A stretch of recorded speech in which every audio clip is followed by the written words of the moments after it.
জিবরাইল আলাইহিস সালাম বাদানারা কবরের উপরে পাখা দ্বারা হালকা আঘাত করলেন আর বললেন কুম বিইজনিল্লাহ, আল্লাহর হুকুমে আল্লাহর বান্দা জিন্দা হয়ে যাও। দেখা গেল কবরের মাঝে বাঁধতে লাগলেন, লাফাতে লাগলেন। কবরের ভিতর থেকে আল্লাহর একটা বান্দা বাদান বের হয়ে আসলেন, এমন কালো বেগুন চুলার মধ্যে দিলে বাদান যেমন কালো কুচ্ছি হয়ে যায়, আগুনের মধ্যে মানুষ পুড়ে গেলে যেমন পুড়ে বাদান সবজি হয়ে যায়, এইরকম কালো কুচ্ছি মানুষ বাদান বের হয়ে আসলেন। গায়ে বড় বড় বাদান ফোসকা পড়ে গেছে, এত কালো দেখলে বাদান এমন ভয়ঙ্কর কুচ্ছিরি দেখা যাচ্ছে। আল্লাহ নবী এই দৃশ্য দেখে চোখের পানি ফেলে ফেলে কান্দে। জিবরাইল আলাইহিস সালাম বলে, ইয়া রাসূলুল্লাহ, ইয়া হাবিবাল্লাহ, প্রথম নম্বরে যে মানুষটাকে দেখাইলেন তারে দেখলে আপনি মুচকি মুচকি হাসলেন, আর এই শেষে যেই মানুষটাকে দেখালাম তারে দেখে আপনি কেন কাঁদেন? আমার নবী বলে, জিবরাইল রে, দুইটা মানুষের কারণ বুঝলাম না, দুইটা মানুষের কারণটা কি আমাকে একটু বুঝাও। জিবরাইল আলাইহিস সালাম বলে, ইয়া রাসূলুল্লাহ, ইয়া হাবিবাল্লাহ, প্রথম নম্বরে যেই মানুষটাকে দেখানো হলো, এই মানুষটা জীবনে নামাজ ছাড়ে নাই, রোজা ছাড়ে নাই, হজ ছাড়ে নাই, যাকাত ছাড়ে নাই, কোরবানি ছাড়ে নাই, আল্লাহর বিধিবিধান মানছে বিধায় আল্লাহ তার কবরটা ফুলের বাগান বানাইছে। ও নবীজি, দুই নম্বরে যেই মানুষটাকে দেখানো হলো, এই মানুষটা জীবনে নামাজ পড়ে নাই, রোজা রাখে নাই, হজ করে নাই, যাকাত দেয় নাই, মানুষের তৈরি করা নিয়ম নীতি আর বিধিবিধান মেনে চলেছে বিধায় আমার আল্লাহ কবরের মধ্যে আগুন জ্বলাই দিয়ে মনোনীত করে ইসলামী সম্মেলনে আসা এবং বসার সুযোগ করে দিয়েছেন। তাতে আপনারা খুশি না বেদা? কম না বেশি? যারা এখনো আসতে পারে না, শুয়ে পড়েছে, অথবা শোয়ার জন্য প্রস্তুতি গ্রহণ করেছে, অথবা মেলার মধ্যে ঘোরাফেরা করছে, অথবা ফেসবুকের মধ্যে লিপ্ত আছে, ওনারা খুশি না বেদা? জোরে বলুন, জোরে বলুন। জি না, ওরাও খুশি, ওরাও বলতেছে যারা কোরআনের মাহফিলের মধ্যে গেছে ওরাই ধরছে, ও ঘুম পাড়তেছে আর ফিল্ডিং মারছে, ওই দিচ্ছে। আমি বলে, তোর বাপ দাদা সত্য গোষ্ঠী কোনোদিন ঘুম পারে নাই আর ফিল্ডিং মারে নাই। ফিল্ডিং মার, আল্লাহ তোকে ফিল্ডিং মারবে। কোরআনের একটা হক আছে, মাহফিলের একটা হক আছে, এলাকাবাসীর একটা হক আছে, আলে বলাবার হক আছে, বিদেশি মেহমানের হক আছে। হক তুমি নষ্ট করেছ, এর জন্য আল্লাহর কাছে জবাবদিহি করতে হবে। চিল্লে বলুন ঠিক কিনা?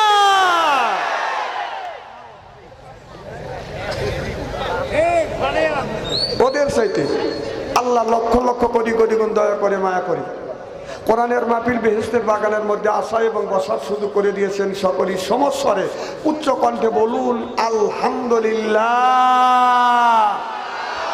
একটু জোরে বলুন তো আলহামদুলিল্লাহ। মানবতা মুক্তিদূত আখিরি নবী এমন একজন নবীর উম্মত করে পাঠাইছে, এই নবী উম্মতের ব্যাপারে হা বলে হালাল হতো, না বলে হারাম হতো, পা ফেললে আর সে আজিমে চলে যেত। সুবহানাল্লাহ, একটা জোরে কর। সেই নবীর উম্মত, আমার নবীটা, আমার মর্যাদা আমাদের চাইতে একেবারেই কম মনে করেন না। এমন একটা মর্যাদা দিয়েছে, আমরা তো দূরের কথা, বিশ্বের মধ্যে যতগুলি নবী রাসূল পাঠাইছেন কোন নবীকে এইরকম মর্যাদা দেয় নাই, একমাত্র আমাদের বিশ্ব নবীকে দিয়েছে। আল্লাহর নবীর কোন উম্মতকে যদি আল্লাহ দোজখে দেয়, নবী আমার শাহাদাত আঙ্গুল ইশারা করে বলবে, ইয়া আল্লাহ, তোমার যেই বান্দাকে জাহান্নামে দিয়েছো, তোমার ওই বান্দা হলো আমার দলের লোক, আমার দলের কর্মী। আল্লাহ বলবে, ফেরেশতা দাঁড়াও, আমার যেই বান্দাকে জাহান্নামে নিয়ে যাচ্ছ, ওই বান্দা হচ্ছে আমার বন্ধুর দলের লোক, আমার বন্ধুর দলের কর্মী। আমি আল্লাহ আমার অর্ডার ক্যান্সেল করে পুনরায় অর্ডার দিলাম জাহান্নামে নয়, জান্নাত পর্যন্ত পৌঁছে দাও। সেই নবীর দল করার জন্য কারা কারা রাজি? দুই হাত টান করে তাকবীরুল্লাহর সাথে দেখান তো দেখি। এটা তাকবীর হলো না? নারায়ে তাকবীর। এ তাকবীর দেওয়ালে কোনো থাকে, এ তাকবীর দিবেন। সামনে রমজান মাস আসছে, বউ যখন মার্কেটে দেবে তখন আপনারা তাকবীর দিয়ে, যে আমার বউ মার্কেটে চলো, পাবলিক সবাই ছায়া দেখো। না, এখন তাকবীর দিয়ে লাভটা কি? আরে বউ তাকবীর দিবে, তখন বউ খুশি হবে যে আমার স্বামী, আমি মার্কেটে যাচ্ছি, আমার স্বামী কুত্তর মতো পিস পিস যাচ্ছে আর তাকবীর বেরতেছে। মানে বউ নিয়ে যারা মার্কেটে যায়, বউ যায় আগে আর কুত্তর সার মতো পিস পিস যায়, কত বার না কে, তখন তো তাকবীর দিবে না। এখন তাকবীর দিয়ে লাভটা কি?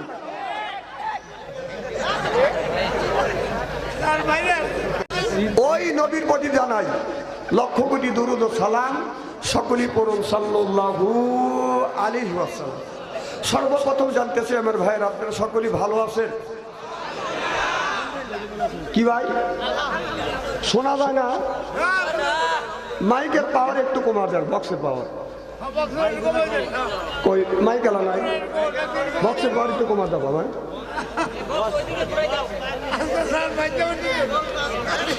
এদিক টাকা। আপনারা সকলেই ভালো আছেন তো? আল্লাহ আপনাদের দোয়া আমাকে সুস্থভাবে সহিভাবে আপনাদের সামনে উপস্থিত করেছেন। তবে আপনাদের পবিত্র জবান থেকে এ গুনাহগার বাদশু আনসারীর জন্য খাস করে দোয়া করুন। অল্প সময় হলেও যেন কোরআন আর হাদিস থেকে বাস্তব ভিত্তিক 2-4টি কথা আমার মনিপ, আমার রব, আমার সৃষ্টিকর্তা, আমার বিধানদাতা, আমার রিজিকদাতা আমার জবান থেকে যেন বের করে দেয়। সকলে কোন আমি আর একটিবার বলুন, একটু জোরে বলুন। আমি আপনাদের কাছ থেকে দোয়া চেয়ে নিয়ে আপনাদের সার্বিক আর মঙ্গল কামনা করে আলোচনা শুরু করছি ইনশাআল্লাহ। আল্লাহর নবী মসজিদের বারান্দায় মন খারাপ করে বসে আছে। আল্লাহ রাসূলের মন খারাপ আল্লাহ সহ্য করতে পারে না। আল্লাহ বলে, জিবরাইল তাড়াতাড়ি আমার বন্ধুর কাছে যাও। আমার বন্ধুর কিসের অভাব? টাকার অভাব, পয়সার অভাব, নারীর অভাব, গাড়ির অভাব, এমন কোন জিনিসের অভাব পড়েছে, সব অভাব আমি আল্লাহ দূর করে দেবো। সুবহানাল্লাহ। জিবরাইল আলাইহিস সালাম চলে আসছে। মোহাম্মদ হাই গিবনা গোপ্তা টানা গুপ্তা জিবরাইল হাই গিবনা গোপ্তা টানা গোপ্তা রব্বুল জলিল। আল্লাহু আকবার। জিবরাইল আলাইহিস সালাম বলে, ইয়া রাসূলুল্লাহ, ইয়া হাবিবাল্লাহ, আপনি কি জন্য মন খারাপ করে বসে আছেন? টাকার অভাব, পয়সার অভাব, নারীর অভাব, গাড়ির অভাব, এমন কোন জিনিসের অভাব পড়েছে গো নবীজি? আল্লাহ সব অভাবগুলো দূর করে দিবে। সুবহানাল্লাহ। তো জোরে পড়। বলার সাথে সাথে আল্লাহ বলতেছে, নবী গো, আপনার উম্মতের সব অভাব আল্লাহ দূর করে দিবে। আমার নবী বলে, জিবরাইল রে, টাকা পয়সা, নারী গাড়ি কোনো জিনিসের অভাব না, কবরের মধ্যে আমার উম্মতের কি হবে সেই চিন্তায় আমি নবী অস্থির। সুবহানাল্লাহ বললেন না? আহা, কি সুন্দর দয়াল নবী পেয়েছি আমরা। কবরের মধ্যে আমাদের কি অবস্থা হবে সেই চিন্তায় রাসূল অস্থির। জিবরাইল আলাইহিস সালাম আমার নবীকে নিয়ে বডি সালমানের কবরের পাশে গেলেন। যাইয়া ডান পাকা দিয়ে হালকা আঘাত করলেন আর বললেন, উম্বি ইজনি ইল্লা, আল্লাহ হুকুমে আল্লাহর বান্দা জিন্দা হয়ে যাও। দেখা গেল কবরের মাটি বাঁধতে লাগলেন, লাফাতে লাগলেন। কবরের ভিতর থেকে আল্লাহর একটি বান্দা বাদান বের হয়ে আসছেন। এত সুন্দর চেহারা, মনে হয় তার চেহারা দিয়ে বাদান নূর চুমকিছে। ফা আম্মা মান সাকুলাত মাওয়াজিনু। আল্লাহু আকবার। অন্ধকার রাত্রিতে একটি তারকা যদি আকাশে উদিত হয়, এই তারকা দিকে তাকালে বাদান ঝিকমিক ঝিকমিক করে নূরের আলো জ্বলতেছে। ওই লোকটার চেহারা থেকে বাদান নূরের আলো ঝিকমিক ঝিকমিক করে জ্বলতেছে। এই দৃশ্য রাসূলকে দেখানোর পর পাখা দ্বারা হালকা আঘাত করলেন। আল্লাহর বান্দা বাদান কবরের মধ্যে চলে গেলেন। কিছু দূর আগা যাইয়া জিবরাইল আলাইহিস সালাম বাদান আর কবরের উপরে পাখা দ্বারা হালকা আঘাত করলেন আর বললেন, কুম বিইজনি ইল্লাহ, আল্লাহর হুকুমে আল্লাহর বান্দা জিন্দা হয়ে যাও। দেখা গেল কবরের মাটি বাঁধতে লাগলেন, লাফাতে লাগলেন। কবরের ভিতর থেকে আল্লাহর একটা বান্দা বাদান বের হয়ে আসলেন। এমন কালো, বেগুন চুলার মধ্যে দিলে বাদান যেমন কালো কুচ্ছি হয়ে যায়, আগুনের মধ্যে মানুষ পুড়ে গেলে যেমন পুড়ে বাদান সবচেয়ে হয়ে যায়, এইরকম কালো কুচ্ছি মানুষ বাদান বের হয়ে আসলেন। গায়ে বড় বড় বাদান ফোসকা পড়ে গেছে। এত কালো দেখলে বাদান এমন ভয়ঙ্কর কুচ্ছিরি দেখা যাচ্ছে। আল্লাহ নবী এই দৃশ্য দেখে চোখের পানি ফেলে ফেলে কান্দে। জিবরাইল আলাইহিস সালাম বলে, ইয়া রাসূলুল্লাহ, ইয়া হাবিবাল্লাহ, প্রথম নম্বরে যে মানুষটাকে দেখাইলেন তারে দেখলে আপনি মুচকি মুচকি হাসলেন, আর এই শেষে যেই মানুষটাকে দেখালাম তারে দেখে আপনি কেন কাঁদলেন? আমার নবী বলে, জিবরাইল রে, দুইটা মানুষের কারণ বুঝলাম না। দুইটা মানুষের কারণটা কি আমাকে একটু বুঝাও। জিবরাইল আলাইহিস সালাম বলে, ইয়া রাসূলুল্লাহ, ইয়া হাবিবাল্লাহ, প্রথম নম্বরে যেই মানুষটাকে দেখানো হলো, এই মানুষটা জীবনে নামাজ ছাড়ে নাই, রোজা ছাড়ে নাই, হজ ছাড়ে নাই, যাকাত ছাড়ে নাই, কোরবানি ছাড়ে নাই, আল্লাহর বিধিবিধান মানছে বিধায় আল্লাহ তার কবরটা ফুলের বাগান বানাইছে। ও নবীজি, দুই নম্বরে যেই মানুষটাকে দেখানো হলো এই মানুষটা জীবনে নামাজ পড়ে নাই, রোজা রাখে নাই, হজ করে নাই, যাকাত দেয় নাই, মানুষের তৈরি করা নিয়ম নীতি আর বিধিবিধান মেনে চলেছে বিধান আমার আল্লাহ কবরের মধ্যে আগুন জ্বলাই দিয়েছে। ইসলাম ইসলাম ছাড়া অন্য কোন তন্ত্রমন্ত্র জাতীয়তাবাদ ধর্ম নিরপেক্ষ মতভেদ কেউ যদি কায়েম করে পালি ওর নামাজ রোজা হওয়া ছাড়া যাকাত আল্লাহর দরবারে কবুল হবে না, হতে পারে না, হওয়া সম্ভব না। ওয়াহুয়া ফিল আখিরাতে মিনাল খাসিরিন। আল্লাহর আদালতে ওই মানুষটা বিবাদর কাতারে দাঁড়াইবে। জিবরাইল আলাইহিস সালাম আমার নবীকে বুঝলেন, নবী গো এই লোকটা জীবনে নামাজ পড়ে নাই, রোজা রাখে নাই, বিদায় আল্লাহ কবরের মধ্যে আগুন জ্বলা দিয়েছে। মৌত কাউসিন কুল্লু নাফসিন সাদিবু, মৌত কাউসিন কুল্লু নাফসিন সাদিবু, আল কবর বাইতেন কুল্লু নাফসিন দাখিল। হাদিস শরীফের মধ্যে আছে যেই লোকটা নামাজ পড়বে না, রোজা রাখবে না, হজ করবে না, যাকাত দিবে না, আপনার এক ওয়াক্ত নামাজ পড়ার কারণে, নামাজ কাজা করার কারণে বাদান আগুনের মধ্যে বিষাক্ত সাপ দিবে। এই সাপটা ফজর থেকে বাদান জোহর পর্যন্ত বাদান ধ্বংস করতে থাকবে। আবার ফজর থেকে আপনার ঈশা পর্যন্ত, সন্ধ্যা পর্যন্ত ধ্বংস করে থাকবে। ওই সাপটা বাদান বিরত নিবে। আবার ঈশা থেকে ফজর পর্যন্ত আর একটা সাপ বাদান তাকে কামড়াতে থাকবে। কবি বলে কোনখানে ঘুরিয়া বেড়াও হীরার পাহাড়, চড়ে বেড়াই এই জগতে বীরের জানোয়ার, এক এক কামড়ের জ্বালায় হাজার বছর যায়, এমনি করে কামড়াইবে লাখো লাখো বার। ও বাজার আগুনের বিষাক্ত সাপ যখন কামড় দিবে বাদান, ওই লোকটা কবরের মধ্যে হাউমাউ করে বাদান কানবে। কোনো মানুষ তার কান্নারাও শুনবে না বাদান। এরপরে কবরের মধ্যে কোনো মানুষ বাজান আগা যাবে না। তাহলে ওই কবরের মধ্যে বাঁচতে চাইলেন আমাদের দরকার আছে না? না,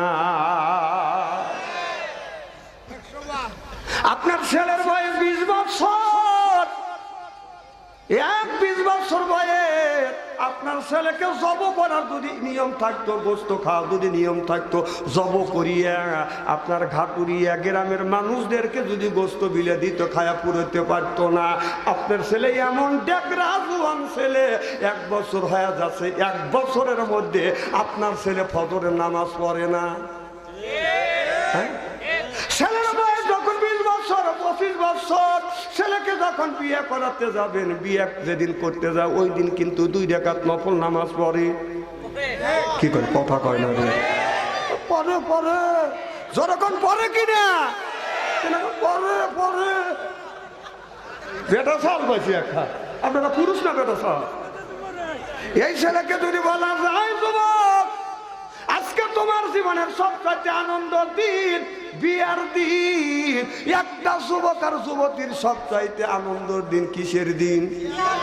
আরো জোরে, জোর হইল না, বলো যুবকদের আত্মার মধ্যে খাবলা দিয়ে উঠছি। হ্যাঁ হবে বাবা, তোমাদের বিয়ের দিন হবে, আনন্দের দিন। আর যারা বিয়ে করছে তারা চিন্তা করেছে বিয়ের দিন, তাদের বিয়ে কাজা হয়ে গেছে। যদি বলা যায় যুবক রে আজকে তোমার বিয়ের দিন, আজকে 2 রাকাত নফল নামাজ পড়ো, হয়তো তোমাকে আল্লাহ কবুল করতে পারে। যুবক কয় নামাজ পড়া জানি না, মসজিদের ইমাম ডাকে এনে বাদাম নফল নামাজ পড়ে, যেরকম ঠিক কিনে। এত বড় হলে নামাজ পড়লে না, আল্লাহর হুকুম মেনে চলো না, শয়তানের পথ ধরে অন্য রাস্তায় গেলে, শয়তানের পথ ধরে অন্য রাস্তায় গেলে কি করে পাবে তুমি ক্ষমা? কি করে তোমাকে করবে ক্ষমা? আল্লাহ কি করে তোমাকে করবে ক্ষমা? নাফসিন যায়কাতুল মউত, মালাকাল মউত যখন তোমার আপনার সামনে আসবে, আসমানে মাথা রাখবে আর জমিনে পা রাখিয়া এই মানুষটা রুহুটা যখন কবজ করিবে, এরপরে মানুষের যখন বাদান রুহুটা যখন কবজ হয় তার আগেই বাদান তার ওই লোকটার পানি পিপাসা লেগে যায়, চামচ ভরে ভরে বাদান পানি দেয়। মার নামে 1 চামচ পানি খাও, বাবার নামে 1 চামচ পানি খাও, দাদার নামে 1 চামচ পানি খাও, খালুর নামে 1 চামচ পানি খাও। এই খালু মন তোলায় চাকরি করলো, লক্ষ লক্ষ টাকা ঘুষ খাইলো, ঘুষ করে নামে যখন পানি দেয় ওই লোকটা বাদান ডেক পারে। কেউ কয় ডেক পারে, পাবলিক বলে ডেক পারতেছে না, ও হিসাব নিকাশ করতেছে। আমি বলি হিসাব নিকাশ করতেছে না, ঘুষ করে নামে পানি দিছে এই জন্যই ডেক পারতেছে। একটা আলেমের নামে পানি দাও, হাফেজের নামে পানি দাও, হাজিরি নামে পানি দাও, মরণের সময় ওই লোকটা শান্তি পাবে। চিল্লা পান্নার হাওয়া হাতে দরিয়া গাছে বাসা তালে মা, হাতে দরিয়া গাছে বাসা তালে মা, সরপতি দি দেবে বাইয়া আবুবে মা, আবুবে মা, সরপতে দি দেবে বাইয়া আবুবে মা, আবুবে মা। কবি বলেছে সাত দরিয়ার 7 নদী পানি যদি কণ্ঠের মধ্যে ডালা যায়, মরণের সময় কোনোদিন ওই মানুষটার পিপাসা বাদা নিবারণ হবে না। আল্লাহর নবী বললে তোমাদের ঘরটাকে কোরআনের দুর্গ বানাও, হাদিসের দুর্গ বানাও, নামাজের দুর্গ বানাও। তা না বানাইয়া আজকে আমাদের ঘরটা বানাইছে বাদাম সুদের দুর্গ, ঘুষের দুর্গ, টিপির দুর্গ, গানের দুর্গ। কথা বুঝতেছেন না? গানে গানে গানে গানে সুদে সুদে সাজালে বাড়ি, যেদিন আসবে খাটনি তোমার বাড়ি। অর্থাৎ মসজিদের পালকি, বুঝতেছেন কিনা? গানে গানে গানে গানে সুদে সুদে সাজালে বাড়ি, যেদিন আসবে খাটনি তোমার বাড়ি। আজরাইল এসে নিবে জানতেনে, সেদিন জানাজা হবে তোমার বাড়ি। জোরকন ঠিক কিনা? যখন আসবে আসমানে মাথা রাখবে আর জমিনে পা রাখিয়া রুহুটা বাদান কবজ করে নিয়ে যাবে। ওই দিন যদি বলা যায় আজরাইল 10,000 টাকা ঘুষ দিলাম, তুমি এই বছর আসো না, আগামী বছর আসো, আল্লাহর আজরাইল বাদান মানবে? মরণ হতে যদি পালাও মরণ তোমায় লইবে গিরি, যদিও তোমরা আকাশ পথে লুকাও সেটা লাগবে সিঁড়ি, যদিও তোমরা আকাশ পথে লুকাও সেটা লাগবে সিঁড়ি। যেই জায়গা পালাইবে আর আল্লাহর আজরাইল যাওয়ার ক্ষমতা আছে না নাই? খুব খারাপ লাগতেছে আজকে নামাজ নাই, রোজা নাই, আজকে আমাদের ছেলেদের হাতে উঠে গেছে বাদান ট্রান্সফার। যেই যুবকের কাছে আছে বাদান ট্রান্সফার, ভালো থাকে না ওদের মন বাদান। যেই যুবকের নাই বাদান অর্থ, প্রেমে খায় গেছে বাদান ব্যর্থ, প্রেম করে খাইছে বাদান ছাকা, মন হয়েছে ফাঁকা, রাত করে চলে যায় ঢাকা। এখন তো ঠিক করবে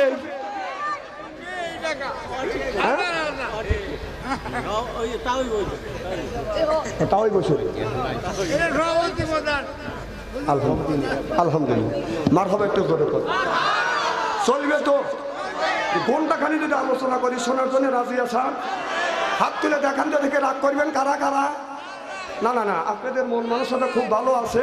আমি অন্তর থেকে দোয়া করি আল্লাহ যেন জান্নাতে জানিয়ে কেমন শিখে দেয়। জোরে পান আমি।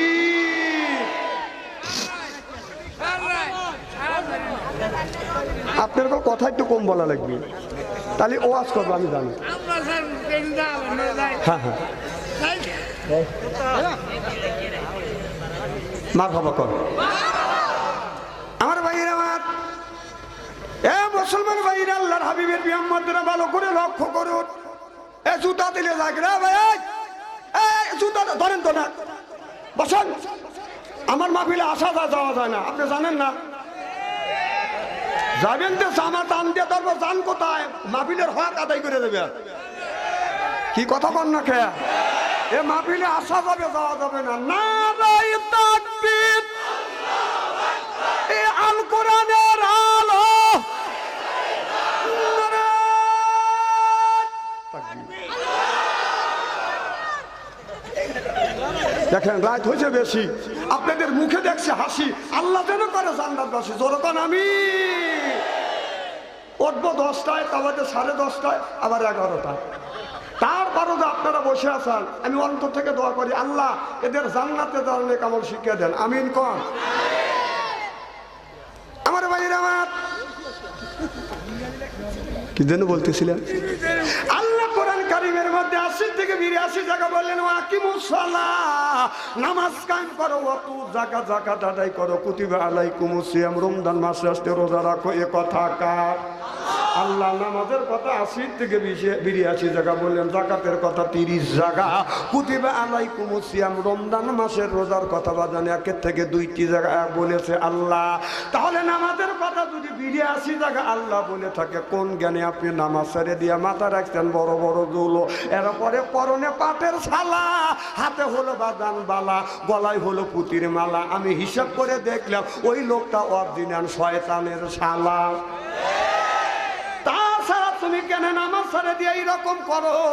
নামাজ নাই, রোজা নাই, ও খালি কয় যে খাঁচার ভিতর আছে পাখি ঢুকলো কিভাবে, কথা বুঝতেছে না। ওই যে খাঁচার ভিতর আছে না পাখি ঢুকলো কিভাবে, মুর্শিদকে খাওয়াইলে সানা পাখি কি খাবে, হায় হায় মুর্শিদ খাবে মাখন সানা,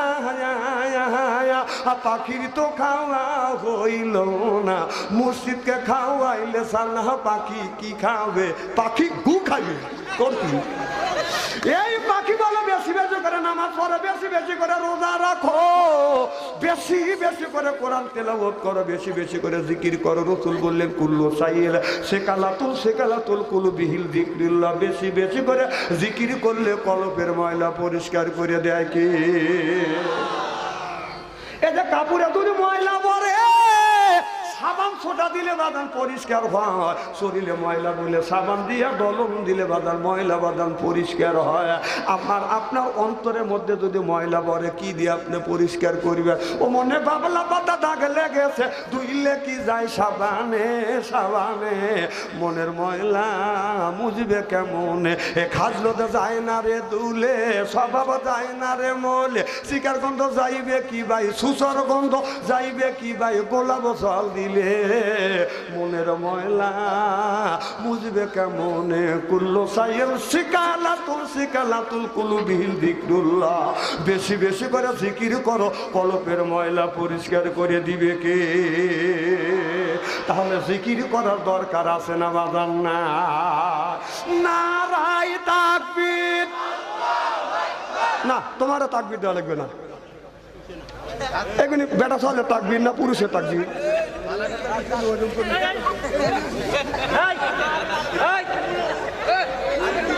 মহাজন্তলে পড়ে গেল।